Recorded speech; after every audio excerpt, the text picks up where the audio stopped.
ઓમ નમો નારાયણ. હું અરુણાબેન પી ગોસ્વામી સુરતથી તમારું સ્વાગત કરું છું અરુસ કિચનમાં.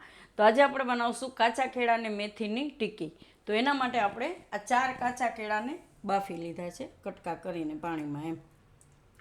અને થોડીક આપણે મેથી લીધી છે 1 કપ જેટલી, થોડાક લીલા ધાણા અને સફેદ તલ, અડધો કપ જેટલો આપણે ઘઉંનો જાડો લોટ લીધો છે અને 3-4 ચમચી જેટલો આપણે બેસન ચણાનો લોટ લીધો છે. મરચાં આપણે ક્રશ કરીને લીધા છે તીખાસ માટે. તો તમે તમારી ટેસ્ટ પ્રમાણે મરચાં નાખી શકો એમ, જેવું તીખું ખાતા હોય એ પ્રમાણે. એક આપણે લીંબુ લીધું છે, મીઠું જોહે સ્વાદ પ્રમાણે, અને 1 મોટી ચમચી દળેલી ખાંડ અને તેલ જોહે. તો આપણે પહેલાં કેળા છે એને છાલ કાઢી અને ક્રશ કરી લેવું આમાં. તો જેમાં આપણે બનાવવું હોય, તૈયાર કરવું હોય એનું સ્ટફિંગ બધું આ, તો એમાં જ આપણે કરવાનું એમ. તો આ રીતે આપણે છાલ કાઢી નાખવાનું. તો કેળા આપણે બટેટા જેમ બાફીએ એમ કાચા કેળાને આ રીતે બાફીને લેવાના છે એમ. અને થોડાક વહેલા બાફી લઈ તો ઠંડા થઈ જાય એટલે.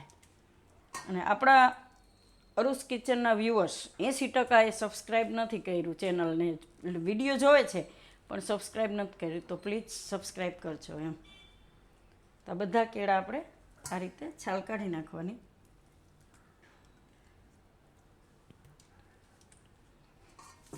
અને આને આપણે છૂંદો કરી લેવાનો. તો જે રીતે તમારે છીણવા હોય તો છીણી શકો, કોઈ પણ રીતે તમે એને આ રીતે ક્રશ કરી નાખવાના.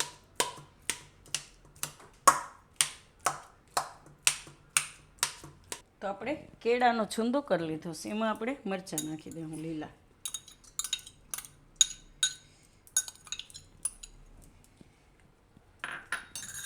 અને મીઠું નાખી દઉં સ્વાદ પ્રમાણે, લીલા ધાણા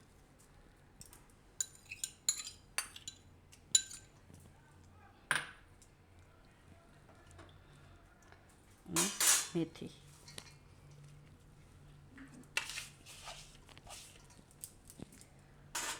અને દળેલી ખાંડ.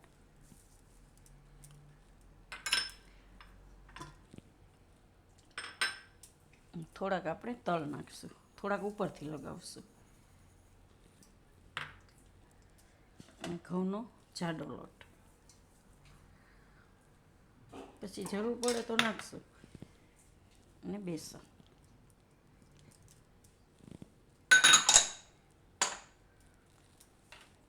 થોડુંક આપણે તેલ નાખીશું 2 ચમચી જેટલું,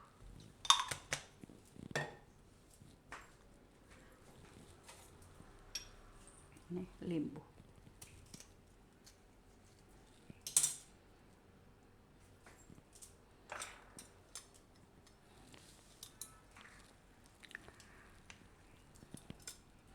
તો તમે આમાં તમારા ટેસ્ટ પ્રમાણે કોઈ પણ મસાલા નાખી શકો.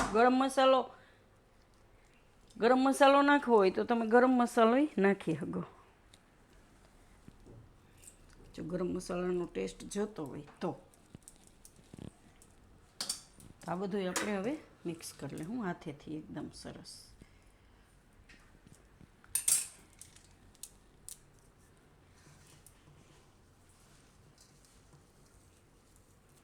આ રીતે થોડુંક ક્રશ કરી નાખો એટલે મેથી એકદમ સરસ થઈ જાય એમ.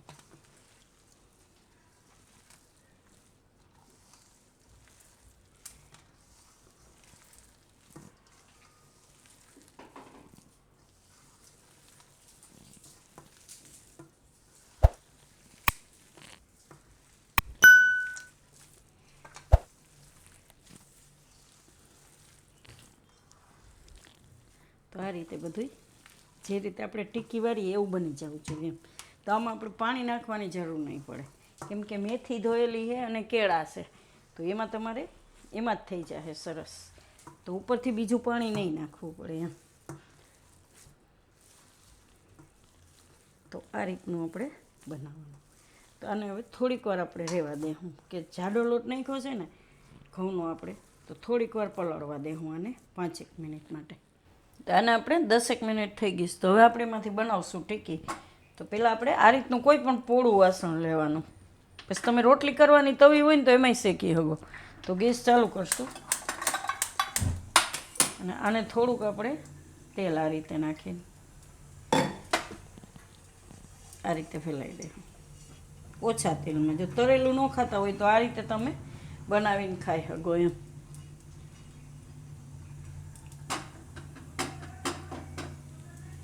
તો થોડુંક આપણે તેલવાળું હાથ કરીને બનાવી લેવું ટીકી.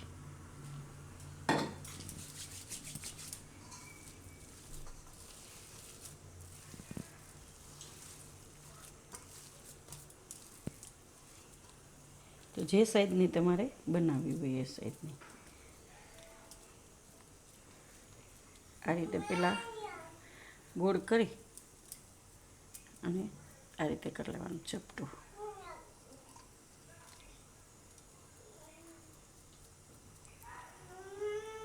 આ રીતની સે તેલવાળો હાથ કરી લેવાનો એટલે વાંધો ન આવે. તો આને આપણે તલ એક પ્લેટમાં આ રીતે લઈ લેવાના, એની ઉપર લગાવી દેવું તલ આ રીતે. તો આને આપણે શેકી લેવું આ રીતે. ગરમ થઈ જાય એટલે ગેસ થોડોક ધીમો કરી દેવાનો. તો બધી ટીકી આપણે એ જ રીતે બનાવશું આ રીતના.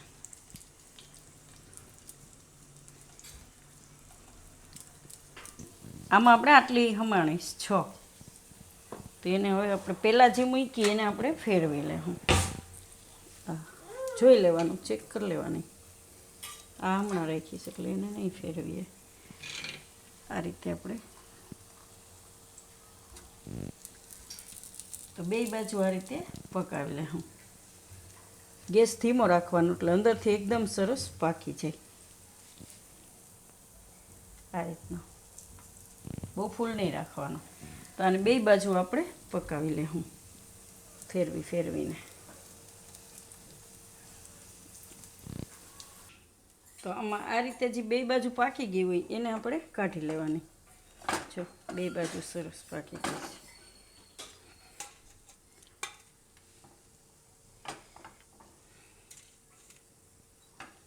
પછી મૂકી હોય એને થોડીક વાર લાગે, એને આપણે રહેવા દેવું ને બીજી એમાં સાઈડમાં મૂકી દેવું. આમાં આ રહેવા દેવું ને અહીંયા બીજી થોડુંક તેલ નાખીને મૂકી દેવું. બીજી ખાલી તેલવાળું આ રીતે ગ્રીસ થાય એટલું જ, આપણે વધારે તેલની જરૂર નથી. તો આ રીતે આપણે બધી બનાવી લેવું. તો આપણે બધી બનાવી લીધી છે. તો સર્વ કરશું એકદમ સરસ.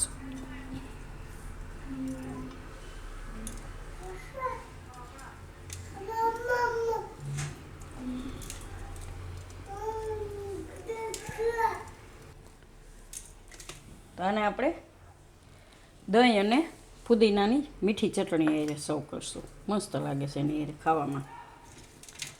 તો એક આપણે તોડીને જોઈ લેવું.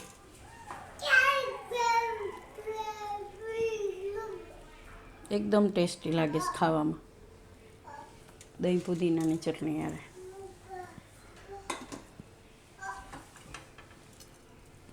ખાલી ન રહેવું છે એમ. તો તૈયાર છે આપણી કાચા કેળા અને મેથીની ટીકી. તો જો તમને મારી આ રેસીપી પસંદ આવી હોય તેને લાઈક કરજો, શેર કરજો અને મારી ચેનલને સબસ્ક્રાઈબ કરજો. અને કમેન્ટ કરીને કહેજો કે તમને કેવી લાગી આ કાચા કેળા અને મેથીની ટીકી.